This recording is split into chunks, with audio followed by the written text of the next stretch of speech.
Yo, this is the Queen Aziza Nubia, and I am here with another, well, not another, a special episode of the Hustle and Motivate podcast. We will be back when our new season starts back up in November, but we're coming for a special reason today. I have the beautiful Miss Rashida Watts with me today. She's coming to tell me about an important event that's so important for our community, and I wanted to open up the platform to talk about this topic. So, Rashida, welcome.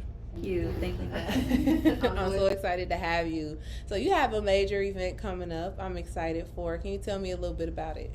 Yes, this Saturday from 10 to 12, we will be hosting a panel discussion on the topic of the risk of cannabis use in youth. Wow. So I think the last time you guys have seen the Hustle and Motivate podcast, I can't say the last time, we have talked about a lot of different topics. I know the last time me and you were here together, we kind of spilled off into our youth. We talk about cannabis because that's part of the advocacy work that you do. Weed is legal here in Cincinnati. You can buy it everywhere. But we never really talk about how weed impacts our youth. Some of us think that it's not a big deal because some people think weed is safe or it's just harmful. Some people look at it as a gateway. But there are a lot of different things just from me and you talking about is this, but it's all these other things too that I thought it was really important for us to talk about on the platforms to get people thinking and to, get people to come to the summit. Well, your cannabis It's a community discussion so we can find ways to make sure that we are in the best position to help our youth when it comes to this. So tell me a little bit on why this community conversation this community conversation is something I've been wanting to do for quite some time. I just didn't have the sponsorship. As a mental health professional, I worked with transitional youth for over 20 years, and that's 16 to 24. And I encountered quite a few young people that were diagnosed with schizophrenia. Or I would have a referral where someone would say, well, this kid is at Children's, they're experiencing psychoses, I need you to go and do their intake, right? And so once I start talking to the parents, like to get some psychosocial information about the kid in the background, they would say, well, someone placed my kid's joint. That's very common. And it became very common. And I would say, well, what did the toxicology report say? And they would say, well, marijuana. Anything else? No. And so that's when I had to educate them that marijuana is it puts your youth at 3 times higher risk of experiencing psychosis. Like it's in the research. And psychosis, if those are unaware of psychosis, is when you're out of touch with reality. You can hear voice, you can hear things that's not there, you can see things that's not there. And they can be so debilitating to where you can be controlled by commands and do what the commands tell you to do. So it's nothing to take lightly, okay? And I'm not saying every young person that come in contact with marijuana, this happens. What I'm saying is some of our youth that comes in contact with marijuana could very well have this type of illness. So that is one reason. And then fast forward, I'm contracted in some of the schools and where I'm providing trauma-informed care counseling. And the schools, some of the schools are overwhelmed because kids are coming to school high off edibles. Like how young we talking? 12. Oh, ooh.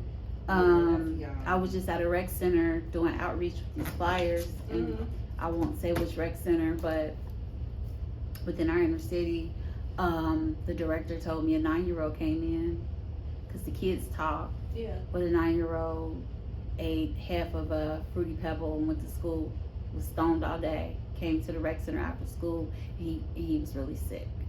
Oh, So yeah, he became sick. So my point is, the community needs to be educated. Yeah. The marijuana strains are totally different from when you and I were growing up. They're very strong. THC does damage our children's brains because they're underdeveloped. That's just the bottom line. And I'm not going to sit here and act like a hypocrite, like my kids did not experiment with marijuana, or I don't have a kid that do still use it, or that I have never used it as a young person. So I'm not this hypocrite. What I'm saying is, cannabis is different. We're living in a whole different time, a different era. Ohio opened up the state, and I haven't heard any talks about cannabis prevention for our kids. So I'm just trying to get the community to start talking about it. How can we have these conversations with our kids? Maternal health and cannabis. The hospitals are no longer testing our babies, our pregnant moms. They're testing our pregnant moms, but they're not consulting them or educating them on the risk of their baby's underdeveloped brain while smoking and being pregnant. I think that's interesting because you hear a lot when it comes to cannabis, the health benefits of it. I know, and then I guess the underdevelopment of the brain the cannabis can affect it. But they say we have cannabinoid receptors already. This is true. We have a CB1 and a CB2 receptor. Not negating. I'm an advocate for cannabis for adult use. Gotcha. When you look at the research for underdeveloped brains, it causes damage to our kids' brains, and it creates mental health issues. It really does. I mean, the research don't lie. Yeah. And if you come Saturday, Dr. Bridget will be there. She's a medical marijuana doctor as well as a family practice. She has a MD, so she's done family medicine for years. I'll have Dr. Chantel Thomas. She has 3 practices. They work with young people. I'll have Dr. Kadori. She's a prescriber of mental health patients that's living with mental health disorders. And we'll have Raquel DuBois. So I have some experts that can bring and shine some light on the effects of our kids in cannabis. Some kids can smoke. Like I can remember being in school, some of the guys from the hood, they'll show up for that proficiency test. The whole auditorium is just loud. You hear me? And those guys will rock the test. Yeah. They pass. Never come to class. They come in and they pass. And so, but cannabis is not created for all people. Gotcha. And that's where, do we see what's going on with our kids right now in the city, across the country? Yeah. I won't even focus on across the country. I don't want to get overwhelmed. But do we see what's going on with our kids locally in the city? Yeah. I'm curious to how many of them kids are smoking, because marijuana, it feeds off of your intrusive thoughts and your irrational thoughts. Yeah. And if these kids are not connected to therapy, or they don't have a parent to say, hey, how was your day today? Yeah. What's on your mind? They are constantly on these cell phones, absorbing all types of negative information. And then you have something like marijuana that's psychoactive, that start activating the intrusive thoughts and the negative thinking. And so they're not even taught critical thinking in school. So of course they're gonna do the dumb stuff we see them doing. Yeah. So we're not even connecting that. Yeah. And I guess I have a mental health lens. So that's why my kids have been in therapy. My son if he needs to go, Mom, can I go see Dr. Thomas? Yes. I call and schedule an appointment. It's nothing wrong with mental health counseling. Yeah. It's nothing wrong with it at all. Um, I can't be somebody who went to school for 8 years to get a master's in mental health counseling, but not be an advocate. It works. It helps. Yeah. It helps. So this panel is really to provide resources to parents, different strategies to parents. I'm coming from a harm reduction approach. This is not to make parents feel like they bad because their kids are smoking weed. This is not to tell you not to let your kids smoke weed or to let your kids smoke weed. Right. This is to provide you with resources and information so you can make the best decision for you and your child. That's important. It's definitely important. So what age is the brain fully developed? 25. 25. 25. Golly, okay. 25. And we're normally seeing that first break of psychosis that could develop with into schizophrenia about 18, between 18 and 21. Okay. So I have like this background and holistic spiritual stuff, and for example, Black people, we are very supernatural. So it's not uncommon for us to experience supernatural situations,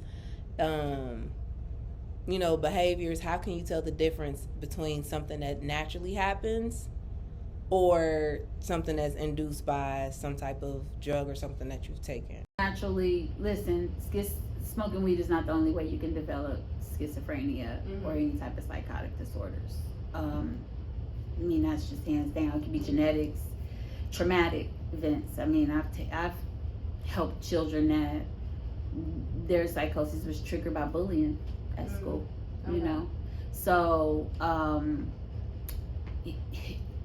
trauma, genetics environments play a huge part in schizophrenia as well, or other psychotic disorders. So I don't want the takeaway to be, oh my God, my daughter can't smoke weed because they're going to develop schizophrenia. I'm just saying that your kid have a 3 times a higher risk of developing it versus somebody who's not using it, is what I'm saying.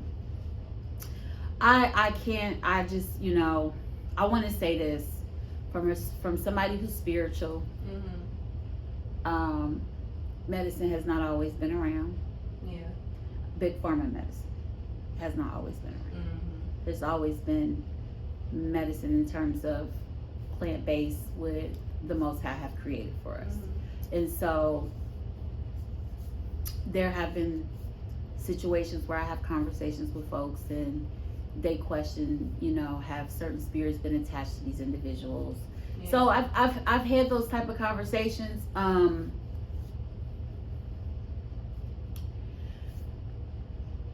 One of the reasons why, and I'm not trying to speak against no systems, but one of the reasons why I stepped away from community mental health was because I struggled in some of those appointments, those psych appointments with the kids, because I'm the one giving symptoms to, helping the kids and advocating for some of these psych meds because of the things that they were struggling with, because that's what I was taught in school. And then so when I'm away from these appointments and I'm in their space, I really see the detriment of the medications. They're numb. They're not happy. They can't be. They struggle with being joyful.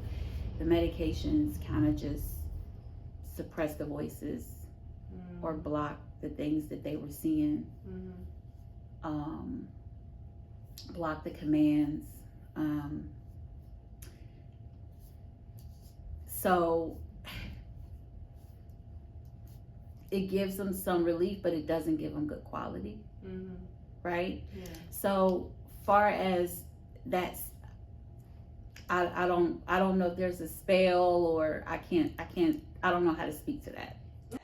Okay, yeah, I just asked because I do know a lot of people who have spiritual abilities, like they are psychic mediums, so they can connect to different entities and different dimensions, and sometimes that can be looked at as, for example, I've had people that have been committed because in my mind, I'm like, okay, they're having, and these are younger, like we're teenagers. So this is back when I'm 18, 19, right? Mm-hmm. And so they're having a spiritual awakening. I'm thinking, because I'm gifted. So I've always been in tune with that type of energy. And it runs in my family, but we know the knowledge, like we pass it down, like, okay, this aunt had the gift of healing, this aunt could have spiritual dreams and could tell you the future. Exactly. So we all knew that, right? Mm-hmm. And so I would have some friends who get into crystals and meditate, try to open up their kundalini, and then their mind just like they just start this type of stuff. And if their family is around them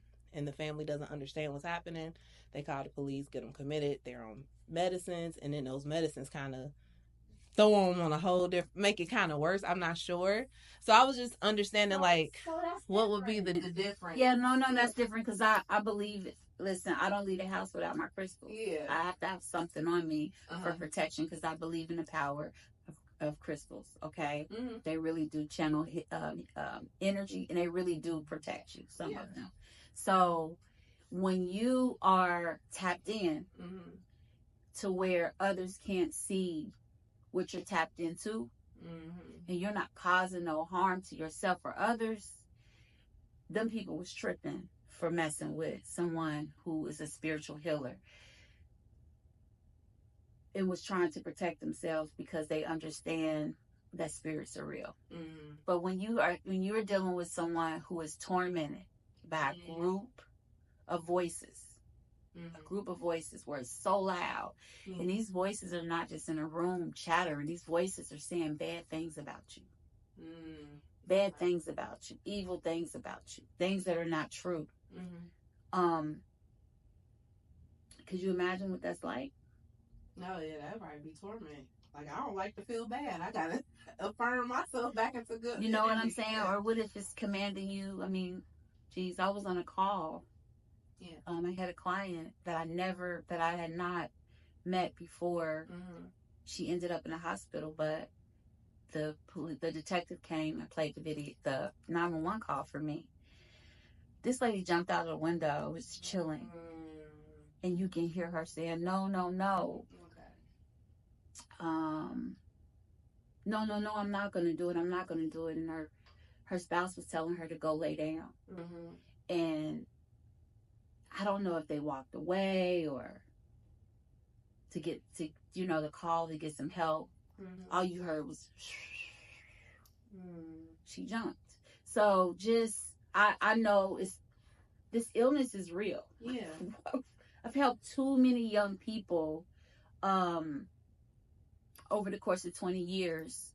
I mean, I have tons of stories on how their psychotic episodes have caused them harm or cause others harm.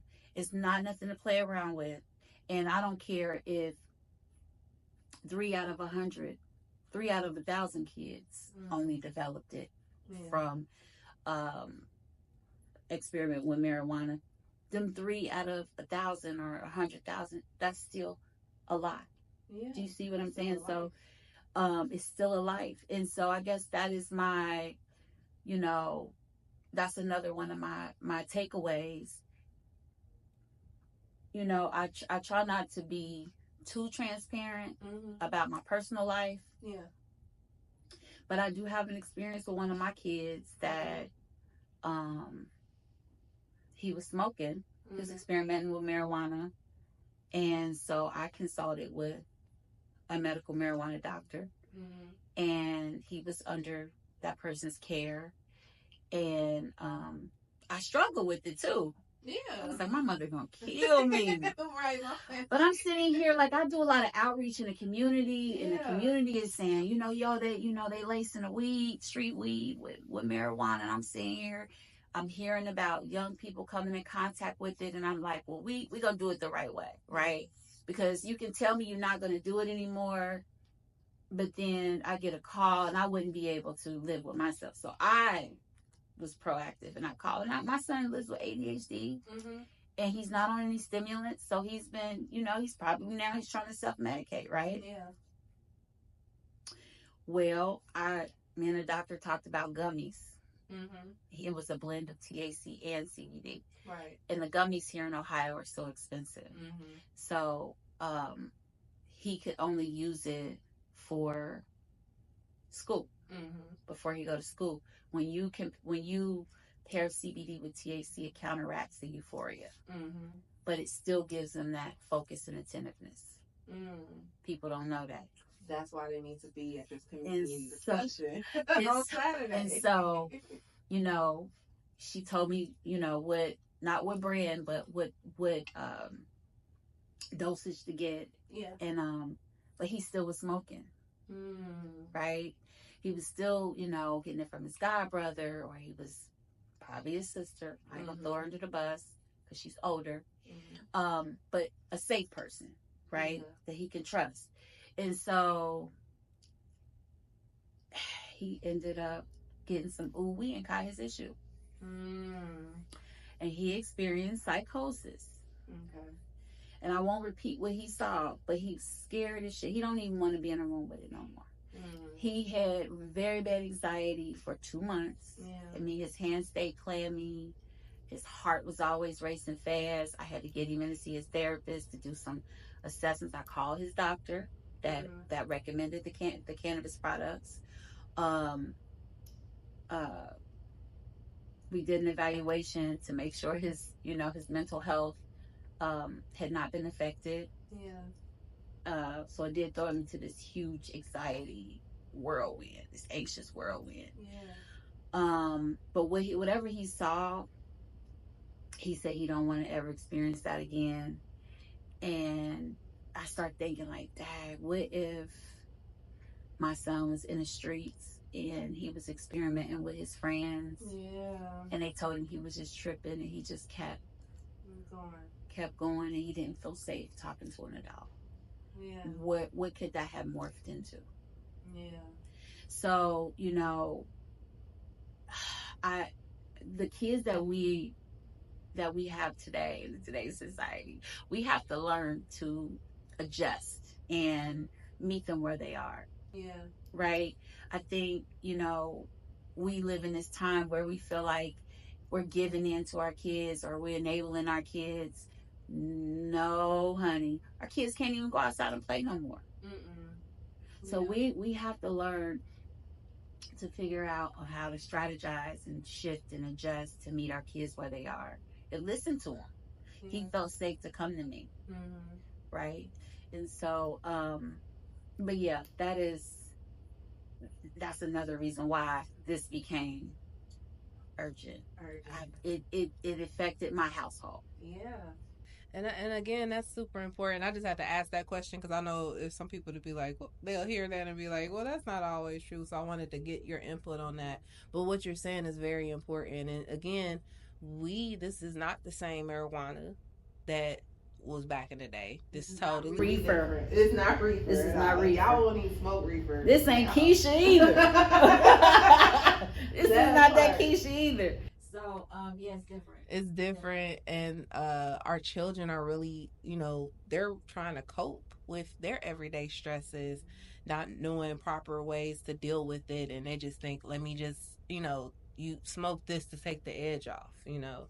And that's what they're doing. That's stress. That's when I go into the schools and I do it as the classroom, when I'm doing like harm reduction outreach or harm reduction groups, they're stressed out. They have every right to be. Parents have to work 2 and 3 jobs to make it because, you know, economically we're being squeezed. The educational system is not the best for our kids. The gun violence is off the chain. They're living in war zones. I bet every kid, I don't really know a kid who has not been affected by a loved one going to prison or a loved one being shot or killed at this point. That's a lot for a kid. It's a lot. So we really have to look at how trauma has affected our community, and particularly our youth. If we're struggling as adults, what makes us think our kids are not feeling that? So, and for the community members who feel like, you know, they're economically stable, their kids go to the best schools, you know, they don't live in a war zone, so, you know, that's not my problem. Yeah. But guess what? Our kids got to go to the movies together. Our kids got to go to Kings Island together. Our kids will be on social media being influenced by one another. Yeah. There is no way, depending on your class or your race. My son told me yesterday, he said, Mommy, when it comes to vaping, smoking weed, and shrooming, and drinking, he said, when it comes to teenagers, the race don't matter. We're all doing it. Yeah. He said, we're all doing it. We're all, he said, it's hard being a teenager in America today. Yeah. And I'm like, well, how do you know how easy it was when I was coming up? That I'm part. just saying, but That part. It's crazy with me now, even with the shrooms. That was something that when it was introduced to me, it was introduced to me in like a spiritual space. So it was, and that's normally where it was used for. and that's where it probably should stay. And that's where it should stay. But now you hear people rapping about it in songs, like, and it's like, how you out on shrooms in public? Like, that would zone me out. I guess there, you know what, when you, cause I'm pretty knowledgeable about the shrooms too. Again, you know, And that's usually how it goes. The weed and the shrooms. it's the shrooms are gonna follow, and it's because, well, I don't know about them pills. I don't know nothing about them pills. That's a whole nother video. Cause y'all down off them pills. Shrooms and weed ain't gonna kill you. It might fry you, Yeah. but it ain't gonna kill you. The pills are killing you. Rest in peace, homie, Rich Homie Quan. Yes. But the shrooms, some of the guys are microdosing. And when I looked at the research, what made me, I'm a fan of psychedelics. I am definitely an advocate. You can look at the research. The military have been giving them to veterans forever to help combat their PTSD. Well, what are we dealing with out here? What are these rappers dealing with out here? PTSD. Yeah. So, when shrooms are not abused, they're actually helpful. Yeah. They're actually helpful when they're not abused. When you're not trying to be like Mike Tyson and take a big old handful and stuff them in your mouth. They actually help repair your neurotransmitters. Yeah. Okay. So there is definitely health benefits to psychedelics, hands down. And all I do is challenge folks to go look up the research. Yeah. It's not about taking shrooms. You just got to know how to. And then even with mushrooms, there's tons of spores. Yeah. So it's different from years ago when the hippie tripsters, when we were scared of them. Yeah. Let's be clear, when we were scared of them, For you know, there wasn't as many mushroom spores. Now they're crossing them like cannabis. So there's tons of hybrid mushroom spores out there, and so the more they cross them and make them, and create these hybrids, they're making them stronger. So just like they cross the cannabis to make it to come out with the Oreo cookie glass. you know what I'm saying, to make it stronger. Yeah, So like, why would that's you a strong create indica this right there, to man. do this? Like, I don't want to be this high. Seriously. So yeah, you just, one of the things we don't do is do our own research. And I'll look something up, read up on it in a minute. Yeah. So and then there's tons of clinical trials out there that you can read up on the benefits of psychedelics. They're legal in some states, like Colorado. Detroit is legal. They have a psilocybin therapy, so they have practitioners that are guiding you through your trauma while you are under a dose of psychedelic mushrooms. So yeah, I mean, I am concerned about the kids experimenting with those. Yeah. Because you don't want a kid seeing, purple elephants in a tree and they really believe it's there and they get stuck there. Yeah. So that's the thing about mushrooms. Ooh, that is deep right there. You said getting stuck. You can get stuck there. So that's what happens when you consume too many mushrooms. Yeah. You get stuck in your trip. And so the rocket ship never bring you back. And so you're stuck in that. And so people can see your bizarre behavior, but you can't see it. Yeah. So yeah, before you start experimenting, talk to somebody who knows, or do your research, and always start low. Lord. I wasn't expecting for us to go deep into I'm that, sorry. but that is a good conversation. That's another conversation. That's a good conversation because that's usually now because now I'm hearing it in songs, so they smoking weed, taking shrooms, and popping pills. Lil Wayne's been rapping about my shrooms. I was never I never listened to rap during that time. Okay. Like I was like really into my studies and just a lot of different things. So it's just like now I'm getting back into rap music, and so it's like I didn't know, but I listened to it because I got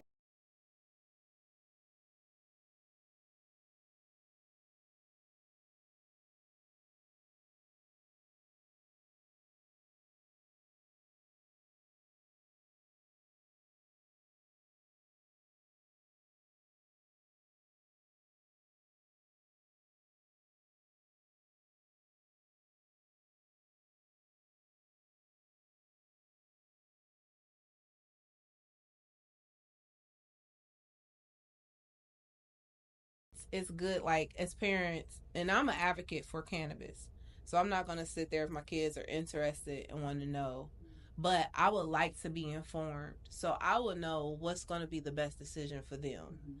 So now knowing, okay, smoking weed can mess up brain cells if you're not 25. Brain development. So what are alternatives that I can use, because my child definitely needs some type of help. Like I think what you're doing is great because it creates that platform for us to be able to ask those questions and then get that information, because again, we don't like to research.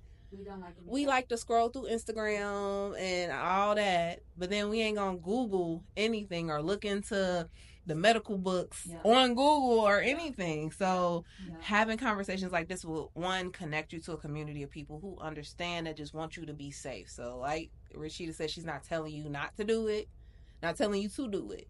They just want to inform you on what you should or could do. And just to be aware, because we are not in the same world that we were in when I was growing up. I'm 37. I didn't experiment with cannabis till I was 19. Yeah, I was about that age. But I know some people were experimenting at 13. 12, 16. So we're not in that same world, and it's totally different. They're lacing weed with fentanyl. The weed strands are stronger. Adults can now access their cannabis from dispensaries, but our youth, black market would never go nowhere because they can just prey on our kids alone. You know what I'm saying? So, and then the stigma of cannabis needs to be. We need to change the stigma of cannabis. We're in the private rooms and we're whispering about whether who smokes weed or not, and but you will be loud about that prescription of Adderall or Adipex. Yeah, that's speed. You know what I'm saying? We okay with it. So we gotta change that narrative, because you can buy counterfeit Adderall laced with fentanyl on the streets. Yep. So we really need to destigmatize, educate our youth, destigmatize cannabis, because these people locked us up for something that they're making billions of dollars off of now. Oh yeah. And so as long as we keep looking at it in a negative light, we're not even investing in it. Exactly. So we really need to. We got a lot more conversations coming. Yeah. Well, kudos to you for putting this together.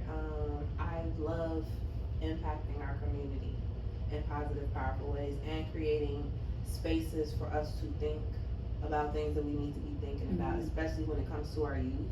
Because I know, again, we got a lot of stuff we dealing with, but we forget about our youth, and they are our future. They are our future. Thank you for elevating that, because I'm sitting here in Cincinnati like, are we really doing this? We are not putting these kids first whatsoever. I mean, they're locking the kids up if they get caught with weed. Yeah. That's crazy. Yeah. Why not call the parent? Oh, and real quick, another thing, the first 30 parents or teachers or whoever that arrive to the event, we're passing out free lock pouches to lock up your cannabis products. Yeah. That's good. Keep it safe. Yeah, and then, again, it's the education of knowing the who, what, where, why, and if your child does have to use cannabis, using it properly, and knowing when to use it. We should not have to use it every day to cope with something. And if that's the space that you're in, then you need to talk to somebody about what's going on. Definitely some counseling, because you can't smoke your problems away. Yeah. Waza Wellness, yes. If you want to learn more about cannabis, please come to Waza Wellness, and I do offer cannabis consultations. If you're looking for how to access a medical marijuana card, I have some resources where I can connect you to a physician for that. So, yeah. But I'm excited for the conversation. I'm excited for you to do more of these type of events, to talk about these topics. I don't have the video here because I could not figure out how to blur the faces. Well, I could, but then it wouldn't stay to blur the faces out. But she showed me a video of some little kids on the corner smoking weed and selling some weed. To an adult, though. To an adult. Yeah. Like, and these wasn't, I ain't talking about no 15, no 16-year-old. No. This look like 11, 12. They ain't even hit 13. puberty yet. Like, what are we doing for our youth? What are we doing to reach our youth? They are so important. And we just letting them just go by the wayside.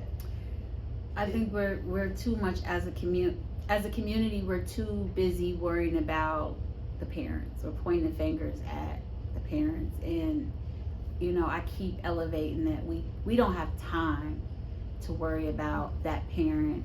What we have to start doing is worrying about all kids. We look at the conditions of our community. All parents won't be able to show up for their own kids. Yeah. So the parents that can show up for their kids, show up for other people's kids too. Yeah. That's what community is about. It's so needed. So needed, because going back to what we were just discussing, our communities are under attack. And I'm not talking about new. This has been a constant thing. There is a prison system that is being funded by black people, preferably black men, young black boys, getting them coke to get into prison because they're making $50,000 a year off of them. So it's like if we can get the parents to not care about their kids, and then let the kids be raised by the music, by the television, by the streets, the illusion that this is how life should be and this is what you should do, so we can get them to fill up them prison beds. Because the same people that fund the prisons to get money off of that are the same people that funding the music, the artists that, like, every artist that talks about a drug on their track, they're getting paid to talk about that drug from that pharmaceutical. It's strategic.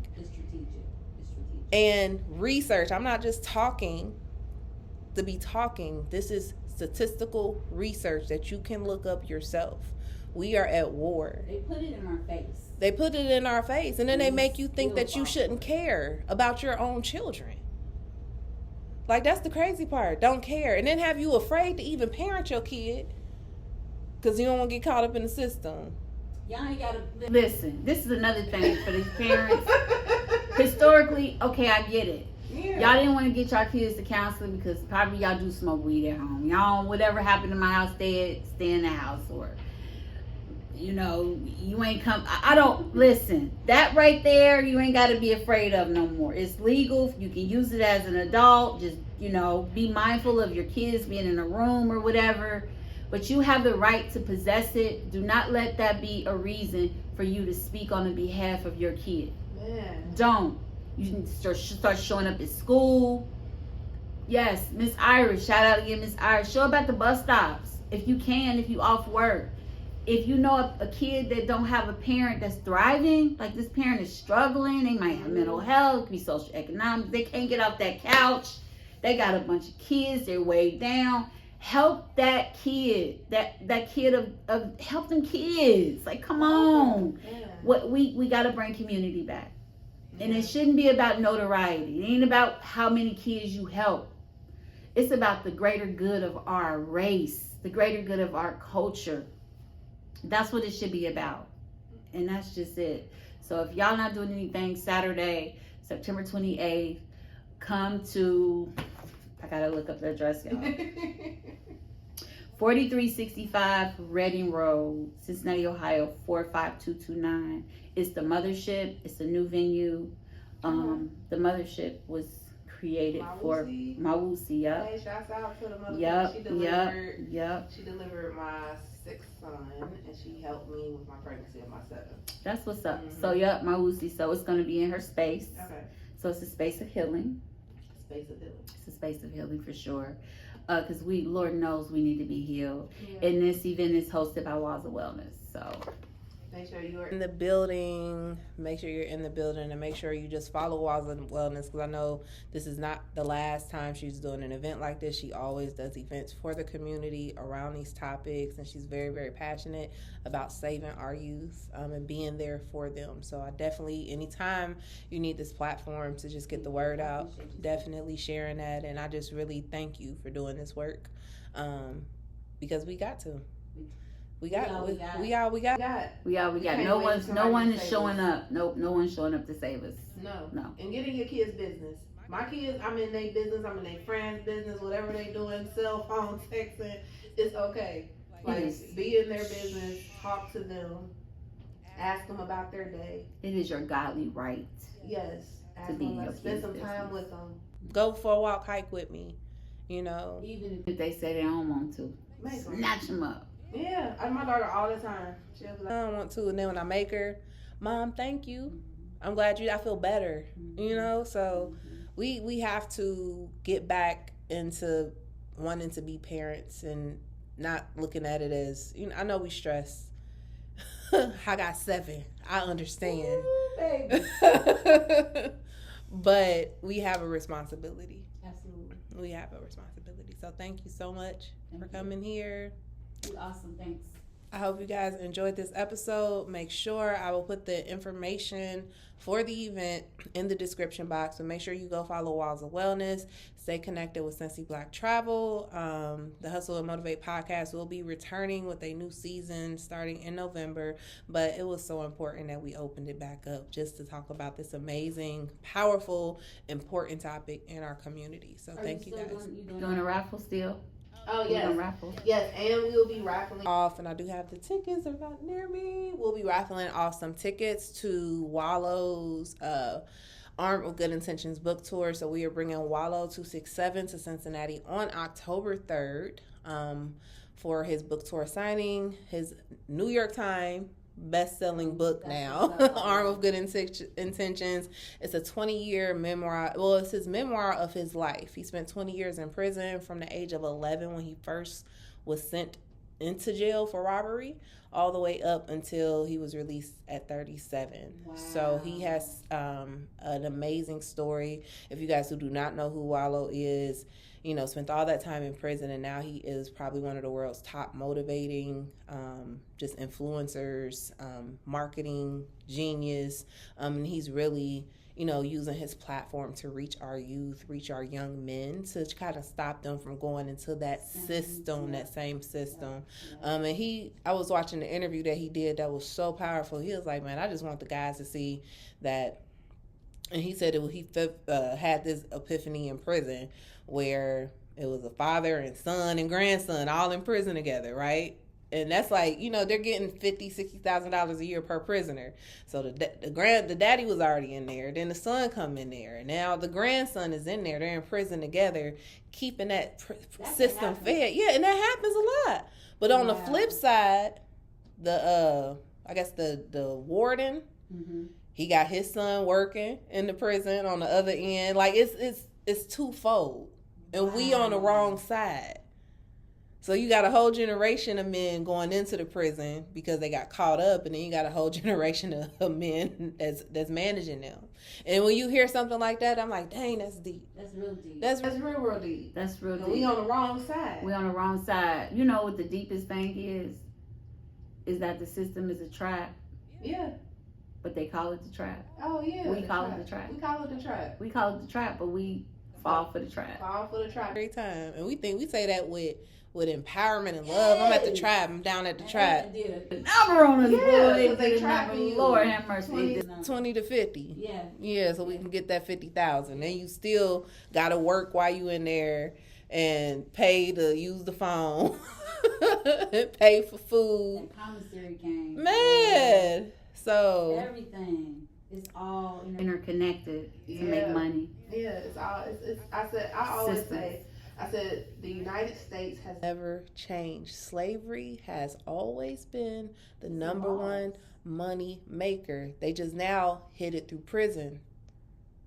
Before, it was just, they just had us shackled and made us do it. But that's the biggest money maker because the food that you're eating, Walmart, all that food from Walmart is grown by prisoners.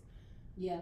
The meats. Free labor. Yeah, free labor. Some of your Cincinnati Bell calls and Yeah, the school tests, standardized tests are being graded by prisoners. The Spalding basketballs. Yeah, the Spalding basketballs that you're Signs hooping with. on the highway signs. Yes. Prisoners. Free labor. free labor. Ain't nothing changed. It And just it's evolved. 11 cents a day. 11 cents a day. Yeah.